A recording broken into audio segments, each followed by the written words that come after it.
তো hello everyone, বিয়েবাড়ি থেকে বাড়ি এসেছি দুপুরবেলা, আর কোনো ভিডিও করার সময় পাইনি। বাড়ি আসলে তো বুঝতেই পারছো যে কত কাজ থাকে। তারপর একটু রেস্ট নিচ্ছিলাম, প্রচুর টায়ার্ড, কারণ পরপর দুটো বিয়েবাড়ি কাটিয়েছি। আর মানুষ বার্থডেতে গেলে বা কোথাও গেলে রিটার্ন গিফট পায়, আমরাও কিন্তু বিয়েবাড়ি থেকে রিটার্ন গিফট পেয়েছি, সেটা দেখাচ্ছি। কিন্তু দেখানোর আগে কিছু কথা বলি, সেটা হচ্ছে কাকার বাড়ি জীবনে প্রথমবার গেছি।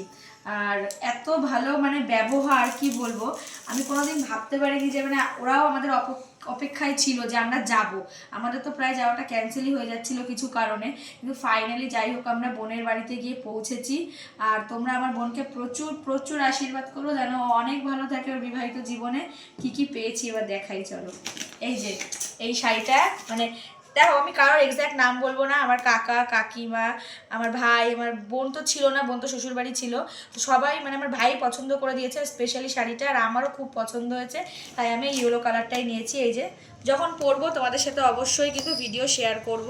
আর এটা তো আমারটা গেল, এই যে এটা দিয়েছে দিদিকে, পিঙ্ক কালারের, মানে আমরাই পছন্দ করেছি আর কি। কিন্তু এই যে শাড়িটা খুললাম না, কারণ এটা তো ওকে দিতে হবে, তাই এখন আর খুললাম না।